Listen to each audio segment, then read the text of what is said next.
یہ اس کو توڑا گیا تھا اکبر کے دور، اس مسجد کو بنائے اور بادشاہ روزانہ اس مسجد میں باجماعت نماز پڑھے، سجدے تعظیمی کو ختم کر دے کہ اب کسی انسان کو انسان کا سجدہ جائز نہیں۔ یہ تھا جتنے مساجد اور مدارس گرائے گئے دوبارہ ان کو بنایا جائے، اور اس میں ایک شرط یہ بھی تھی کہ خود بادشاہ جہانگیر قلعے کے دروازے پر آئے اور سب اپنے مصاحبین کو بلائے، اور بلانے کے بعد گائے کی قربانی کرے اپنے ہاتھ سے تاکہ پتہ لگے کہ یہ مسلمان۔ تو یہ قصہ تو ہندوؤں کو راضی کرنے کے لیے اس زمانے سے چل رہا تھا۔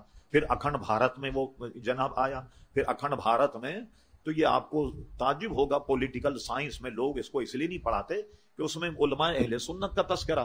اکھنڈ بھارت میں یہ ہوا کہ آپ کو تعجب ہوگا کہ مسلمانوں نے چوٹیاں رکھنا شروع کر دی، گائے ذبح نہیں کرتے تھے، گھنٹا بجاتے تھے جا کر کے ہندوؤں، یہ سارے کام انہوں نے کیے مسلمانوں۔ بلکہ اعلی حضرت فاضل بریلوی نے فتاوی رضویہ کی 6 جلد میں اس کا تذکرہ کیا۔ اکھنڈ بھارت میں ابوالکلام آزاد مضافات بریلی میں جب جمعہ پڑھانے کے لیے آئے تو انہوں نے خلفائے راشدین کی جگہ گاندھی کا نام لیا۔ اب یہ مسلمان ہندو اتنے آپس میں اتنے گٹ مٹ ہو گئے کہ ایک دفعہ گاندھی کو بلایا گیا، اور گاندھی کو بلانے کے بعد ممبر شریف پر مسجد میں بٹھایا گیا اور یہ کہا گیا کہ حضور پر نبوت ختم ہو گئی، اگر حضور پر نبوت ختم نہ ہوتی تو گاندھی نبی ہوتا۔ معذاللہ یہ کہا گیا۔ علامہ ابو نور محمد بشیر صاحب سے میری بہت پرانی ملاقات تھی، میں اپنے نوجوانی سے ان کے تقریریں میں سنتا تھا، اور جب میں سیالکوٹ گیا مولانا ضیاء اللہ صاحب ایک بہت بڑے عالم دین تھے ہمارے، انہوں نے مجھے بلایا۔ میں نے ان سے کہا کہ مجھے ذرا مولانا سے ملاقات کرا دو، ابو نور صاحب، تو انہوں نے گاڑی وغیرہ تو منگوا لی، اور جب میں جانے لگا تو میرے ساتھ جو صاحب جا رہے تھے ان کو روکا۔ انہوں نے کہا مولانا کی عمر بہت زیادہ، تقریباً 90-95 سال میں ان کا انتقال ہوا پنڈی میں۔ مولانا کی عمر زیادہ ہوا، وہ کسی سے ملنا گوارا نہیں کرتے اور منع کرتے ہیں کہ بھئی نہیں ملے، تو آپ جا رہے ہیں۔ میں نے مروت میں تو کہہ دیا، مگر اگر ڈانٹ ڈپٹنے، میں نے کہا میں ڈانٹ سن لوں، اس میں کیا بات۔ میں سیالکوٹ کوٹلی پہنچا، وہاں اعلیٰ حضرت کے 2 خلیفہ ہیں، ان کی گویا قبر ہے۔ مولانا ابو یوسف محمد شریف صاحب جو مولانا ابو نور صاحب کے والد تھے، میں نے وہاں حاضری دی، صرف اطلاع کر دی کہ اگر وہ کرم فرمائیں تو میں ملنا چاہتا ہوں۔ نام ان کے ذہن میں تھا کراچی میں، چونکہ کافی عرصہ ہم ان کے ساتھ رہے تقریروں، تو انہوں نے ان کے اپنے بیٹے کو بھیجا، فرمایا جلدی بلا کر کے لاؤ مولانا۔ ہم نے مغرب کی نماز پڑھی، ان کے صاحبزادے آ گئے، وہاں گئے۔ اب جب نکلی پرانی باتیں تو انہوں نے کہا کہ میں نے ایک کتاب لکھی تھی حکایات علماء دیوبند، جو انہوں نے گورنمنٹ کی طرف سے منسوخ کرا دی اور اس کو بینڈ کرا دیا۔ وہ کہتے تھے میں ایک دفعہ دلی کے اسٹیشن پہ تھا، دلی کے اسٹیشن احمد علی جو ایک تھے خدام الدین رسالہ نکال کرتے تھے، آپ کو مفسر قرآن کہلاتے، میں نے ان کو دیکھا کہ ان کے ہاتھ میں بہت شاندار ہار تھا جیسے دولہوں کو ڈالتے ہیں، اور اسٹیشن پہ بھاگے جا رہے۔ میں نے کسی پوچھا یہ کون ہے؟ کہا یہ مولانا شیخ القرآن احمد علی صاحب۔ میں نے کہا یہ کس کا استقبال کر رہے ہیں؟ کہنے لگے گاندھی آنے والا ہے ریل کے ذریعے سے یہاں دلی، یہ اس کے گلے میں ہار ڈالنے کے لیے جا رہے ہیں۔ اللہ کی پناہ اور فرمائی، ایسے ثبوت موجود ہیں۔ گاندھی جب مرا تو علماء دیوبند نے اس کا تیجا کیا، آزاد تو قرآن مجید پڑھوا تیجا۔ اب یہ اکھنڈ بھارت سے کتنی پریشانی ہوئی، کس قدر لوگ گٹ مٹ ہو گئے۔ اب آپ غور فرمائیے کتنا پرانا واقعہ۔ جناح صاحب بھی اکھنڈ بھارت کے قائل، یہ سب یہ اتنے سیدھے تھے، یہ سمجھتے تھے کہ انگریزوں نے حکومت چونکہ مسلمانوں سے لی، جب انگریز جائے گا تو مسلمانوں کو دے کر کے جائے گا، یہ ان کو یہ غلط فہمی۔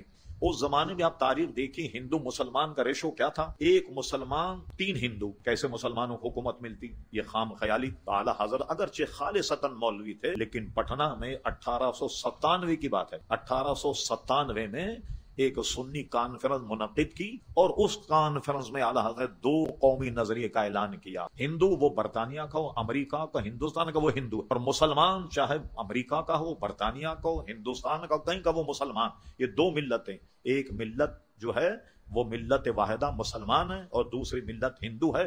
اس سے پورے ہندوستان میں ایک بہت بڑا کوہرام مچا، مگر مولانا کے معتقدین اتنے تھے جنہوں نے مقابلہ کیا، جو بھی ان کے دلائل تھے سب کا رد اعلیٰ حضرت فاضل بریلوی نے کیا۔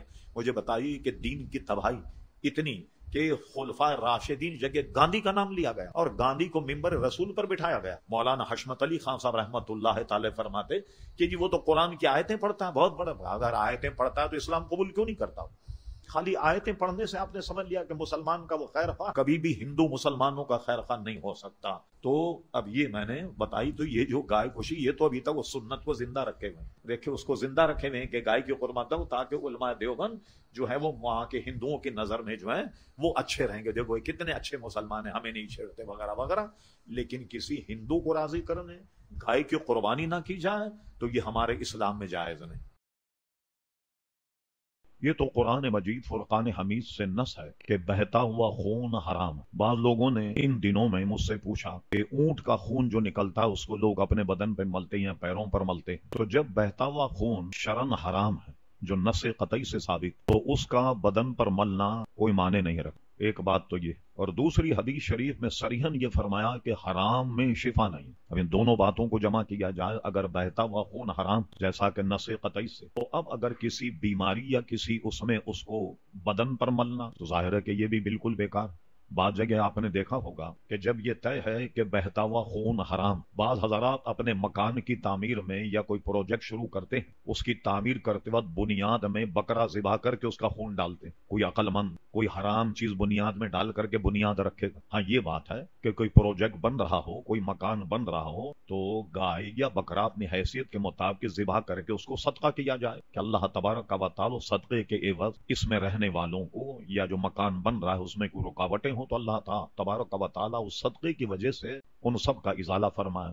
لیکن بکرے کا خون بنیاد میں ڈالنا یہ صحیح۔ اس کے علاوہ ایک بات اور ہے کہ کوئی حرام چیز، کوئی طبیب یہ کہے کہ اس کے استعمال سے فلاں بیماری میں افاقہ ہو جائے گا، اس میں علماء نے یہ قید لگائی کہ وہ طبیب غیر فاسق متقی پرہیزگار، اس کا یہ تجربہ ہو کہ یہ خون بہتا ہوا، اگر مشہور یہ ہے کہ جو مفلوج علاقہ جس پہ فالج ہو جائے، کبوتر کا خون ملا جاتا کہ اس کے ملنے سے اس میں افاقہ ہو، لیکن وہ بھی طبیب متقی پرہیزگار اگر کہے تو اس کی بات مان لی جائے گی۔ اس میں ایک صاحب تقوی جو طبیب ہوگا وہ بے ضرورت کسی کو بھی حرام کا ارتکاب کرنے نہیں دے گا، لیکن یہ اس کے تجربے سے متعلق۔ بعض لوگ یہاں یہ حدیث پیش کرتے ہیں جو حدیث اورانا کے نام سے حدیث شریف میں موجود ہے، اس کی تفصیل بھی سن لیجیے۔ ہوا یہ کہ کچھ قبیلے کے لوگ حضور علیہ السلام کے پاس آئے، ان کو ایک بہت بری قسم کی بیماری تھی، حضور کے ہاتھ پر اسلام لے آئے اور اپنی بیماری کا انہوں نے ذکر کیا، تو حضور علیہ السلام نے ان کو جنگل میں ہی ٹھہرایا اور کچھ ان کی خدمت کے لیے صحابہ کرام علیہم رضوان کو لگا دیا کہ تم ان کی خدمت کرو، اور ان سے کہا کہ ان کو اونٹ کا پیشاب پلاؤ۔ یہ حضور نے فرما دیا، ان کو اونٹ کا پیشاب پلایا گیا اور وہ صحیح ہو گئے۔ صحیح ہونے کے بعد انہوں نے کیا حرکت کی، یہ جو غیر مسلم ہیں، عیسائی یہودی، خصوصاً آج اپنے آپ کو مسلمان کہلانے والے پرویزی جو اپنے آپ کو اہل قرآن کہلاتے ہیں، اور نقاد قسم کے لوگوں نے یہ کہا کہ دیکھیے حضور علیہ الصلوۃ والسلام نے ایک گروہ کے ساتھ میں ایسا ظالمانہ کام کیا معاذ اللہ کہ کچھ لوگوں کو حضور نے سزا دی۔ سزا اس طرح دی کہ ان کے کان کاٹ دیے اور کانوں میں لوہے کے گرم سریے گھسیڑے اور ان کی آنکھوں میں گرم سریے ڈالے تاکہ ان کے آنکھیں ٹوٹ جائیں، ان کے ہاتھ کٹوا دیے۔ بتائیے اتنا ایسی ظالمانہ سزا آپ کے نبی کریم علیہ السلام نے، اور آپ ایک طرف آیت پڑھتے ہیں وما ارسلناک الا رحمت للعالمین، اور ایک طرف آیت پڑھتے ہیں کہ حضور علیہ الصلوۃ والسلام تو بہت بڑے خلیق ہیں اور خلق عظیم کے مالک ہیں۔ ایک طرف تو حضور نے یہ ظلم کیا، تو اب اس کو تفصیل سے سنیں۔ اسی میں اس کا جواب، جب یہ حضرات ٹھیک ہو گئے، صحتیاب ہو گئے، انہوں نے شرارت یہ کی کہ جو صحابہ ان کی خدمت پر مامور تھے ان کے کانوں میں سریے ڈالے گرم کر، اور ان کے آنکھوں میں گرم کر کے سریے ڈالے، اور ان صحابہ کرام کو اس طریقے سے انہوں نے اذیت پہنچائی اور وہاں سے بھاگ گئے۔ حضور علیہ الصلوۃ والسلام کو جب اطلاع ملی تو آپ نے بہت ہی تیز رفتار گھڑ سوار ان کے پیچھے دوڑا، اور دوڑانے کے بعد میں مسلمانوں سے دوڑ میں کون آگے نکل سکتا تھا اس زمانے میں، اتنے چاق و چوبند مسلمان ہو، سب کو گھیر کر لے آئے۔ جب سب کو گھیر کر لائے تو حضور علیہ السلام نے جو انہوں نے صحابہ کرام علیہم رضوان کے ساتھ کیا وہی حال ان کا کیا۔ جو بات انہوں نے صحابہ سے کی، سریے گرم کروائے، ان کے کانوں میں گھسیڑے، ان کے آنکھوں میں گھسیڑے، تو حضور علیہ السلام نے یہ سزا خود نہیں دی بلکہ انہوں نے یہ حرکت صحابہ کرام علیہم رضوان سے کی، وہی سزا حضور علیہ الصلوۃ والسلام نے دی۔ اب حضور پر الزام کیا ہے؟ پہلے انہوں نے کیا کیا؟ ایک تو یہ کہ حضور علیہ السلام نے اپنے نور نبوت سے یہ دیکھ لیا تھا کہ یہ بناوٹی ایمان لائیں، لیکن ان کو فرمایا کہ ٹھیک ہے تمہارا علاج ہوگا، اس لیے ان کو اونٹ کا پیشاب پلایا۔ اب اس میں ہمارے فقہاء اور محدثین بحث چل، کوئی اونٹ کا پیشاب پلایا تو اس لیے کوئی ناجائز یا چیز ایسی ہو تو اس کو گویا بطور دوا اگر اس کو پلا دیا جائے تو اس میں کوئی حرج نہیں، لیکن وہاں علماء نے یہ قید لگائی کہ متقی پرہیزگار حکیم اگر یہ کہے کہ اس سے اس کا علاج کر لیا جائے تو علاج ہو جائے گا، صرف اس آدمی کے لیے وہ علاج جائز ہوگا، دوسرے کے لیے جائز نہیں ہوگا، اس لیے کہ مطلق حدیث میں ہے کہ حرام میں شفا نہیں۔ میں اس کے ساتھ یہ بھی آپ کو بتا دوں، بعض ادویات ایسی ہیں کہ جس میں الکوہل کی آمیزش، الکوہل اسپرٹ، اعلیٰ حضرت فاضل بریلوی کے ملفوظات میں فرمایا جو اسپرٹ ہے الکوہل، یہ بدترین شراب ہے، خالی شراب ہی نہیں بلکہ بدترین شراب۔ یہ کیسے نکالی جاتی؟ الکوہل اور اسپرٹ یہ بالکل اسی طریقے سے نکالی جاتی ہے جیسے شراب کو نکالا جاتا ہے۔ تو شراب کو نکالنے میں وہ کوئی ایسے اجزاء اور اس کو فائن کر کے بوتلوں میں بھرتے ہیں کہ جو کم سے کم نقصان، شوق بھی پورا ہو جائے جو نشہ کرنے والے لوگ اور نقصان کم کرے۔ لیکن اسپرٹ میں اور الکوہل میں شراب سے بھی بدترین اذیت ہے۔ شراب پینے والا آدمی اگر 20 سال میں مرے گا تو اسپرٹ پینے والا آدمی 5 سال میں مر جائے گا۔ اس لیے ان ادویات میں جس میں کہ الکوہل کی آمیزش ہے اس سے بھی بچا جائے۔ اور لوگ کہتے ہیں بھائی کھانسی کے شربت میں الکوہل ضرور ہوتا ہے، آپ دیکھیے فری فرم الکوہل بھی ادویات، کھانسی کے شربت فری فرم جو ہے الکوہل وہ بھی آج کل ملتے ہیں۔ ایک بلا یہ چل گئی کہ سینٹ، بعض مفتیوں نے فتوا دے دیا کہ سینٹ لگانا جائے، میں حیرت ہوتی ہے کیسے سینٹ؟ بھائی وہ تو خالصتاً شراب، وہ تو اسپرٹ، بغیر اس کے تو جناب یہ سینٹ بنتا ہی۔ تو اب کیا ہوا؟ بعض لوگ کہتے ہیں جس جیسے ہم نے اس کو ایسے فوارے سے مارا، ادھر مارا، یہ تو سوکھ گیا، تو اب تو جب یہ سوکھ گیا تو سوکھنے کے بعد تو جائز ہوگا۔ کیا سوکھنے سے کوئی چیز جائز ہو جاتی؟ بچہ اگر آپ کے گود میں پیشاب کر دے اور کپڑا سوکھ جائے، کیا صاف ہو جائے گا کپڑا؟ جب تک کہ اس کو دھوئیں گے نہیں۔ سوکھنے سے جو چیز پاک ہوتی ہے وہ زمین پر اگر گندا پانی گر جائے اور اس کے بعد سورج کی کرنیں اس پر پڑیں اور زمین اگر سوکھ گئی تو سوکھی ہوئی زمین پاک ہے، اس کو دھونے کی ضرورت نہیں۔ ورنہ ہر غلیظ کپڑے کو دھوپ میں سکھا دیں، کہیں گے صاحب لیجیے غلاظت تو سوکھ گئی پاک ہے، تو ایسا ہرگز نہیں۔ تو اس لیے وہ عطر اور وہ سینٹ جس میں الکوہل کی آمیزش ہے اس کو لگانے سے کپڑا بھی ناپاک ہو جائے اور نماز بھی فاسد ہو جائے گی۔ اب دیکھیے بہت سے ہمارے حضرات، آج کل مصیبت تو یہ ہے کہ 20 18 سال کی عمریں ہیں، لوگ اپنے آگے مفتی لکھ دیتے۔ ارے بھائی 18-20 سال میں تو مفتی کی تربیت ہوتی۔ اعلیٰ حضرت فاضل بریلوی فرماتے ہیں 8 سال تک میں فتویٰ لکھتا رہا اور میرے والد گرامی نگرانی کرتے رہے کہ بغیر مجھے بتائے فتویٰ جاری مت کرنا۔ ایک مرتبہ میں 8 صفحے کا بہترین فتویٰ لکھ کر گیا اور میرے والد گرامی نے اس پر کراس لگا دیا، فرمایا یہ صحیح نہیں، دوسرا لکھ کر کے لا۔ 8 برس کے بعد میرے والد مطمئن ہو گئے۔ اس کے بعد کا احمد رضا اب تم ہمیں دکھانے کی ضرورت نہیں، اب تم اس فتوے کو جاری کر دیا کرو۔ تو اب یہ حضرات کہتے ہیں کہ صاحب یہ سینٹ جائز ہو گیا۔ یہ اچھا، اب ہمارے مولوی تو کھینچ تان کر اس کو جائز کرنے کی کوشش کر رہے ہیں۔ سب سے بڑا ملک جو سینٹ بناتا ہے ہالینڈ میں جو سینٹ بنانے کی کمپنیاں ہیں وہ تو اب فری فرم الکوہل سینٹ بنا رہے ہیں کہ بھائی مسلمان اس سے نفرت کر رہے ہیں۔ بنانے والے تو فری فرم الکوہل سینٹ بنا رہے ہیں اور ہمارے لوگ کھینچ تان کر اس کو جائز کرنے کی کوشش کر رہے ہیں۔ لہذا ہر وہ چیز جس میں حرام کی آمیزش ہو جائے وہ اس کی حرمت کیا ہے؟ آپ کو تعجب ہوگا کہ کنویں میں کتا گر جائے، کتے کو نکال دیا جائے، 80 ڈول پانی اگر نکال دیں تو کنواں صاف ہوگا، لیکن کنویں میں اگر ایک قطرہ شراب گر گئی کتنے ڈول نکال لیں گے؟ کتا تو بہت بڑا ہوتا ہے، اس کی تو ایک بوند گری، کیا 10 ڈول نکال دیں، 5 نکال دیں؟ ہمارے فقہ حکم دیتے ہیں پورے کنویں کو صاف کیا جائے۔ ایک قطرہ شراب کا پورے کنویں کو ناپاک کر دے گا، پورا کنواں خالی ہوگا۔ اور اس سے یہ بات بھی آپ کے ذہن میں رہے، آپ تو ماشاءاللہ نیک حضرات، کہ ایک قطرہ کنویں میں گر جائے تو پورا کنواں خالی کرنا ہوگا، اتنی اس کی ناپاکی اور پلیدی ہے۔ تو جو لوگ منہ سے پیتے ہوں گے شراب ان کا کیا حال، جو اس کے عادی ہیں ان کا کیا ہوگا، جو رواج بن گیا آج کل نوجوانوں میں۔ اللہ تبارک و تعالیٰ اس سے ہمیں پرہیز کرے کہ کسی بھی بیماری کے لیے اس طریقے سے ہاتھوں پر یا چہرے پر خون کا ملنا ناجائز، اور اس کی تفصیل میں نے بتا دی۔ ہمارے امام اعظم ابو حنیفہ رضی اللہ عنہ کا فتویٰ یہ ہے کہ جانور حلال جبھی ہوگا جب جانور کو لٹا کر اور بسم اللہ اللہ اکبر کہہ کر اس کی 4 رگیں گردن کی کاٹی جائیں یا کم سے کم 3 کٹ جائیں۔ اور اس میں حکمت یہ ہوتی ہے کہ 3 یا 4 رگیں کٹ جائیں تو جانور کا جو خون ہے وہ سب کا سب نکل جاتا ہے۔ اور اگر کوئی آدمی جان کر کے بسم اللہ اللہ اکبر نہ پڑھے اور جانور ذبح کر دے تو جانور حرام، گوشت نہیں کھا سکتے، نہ قربانی ہوگی۔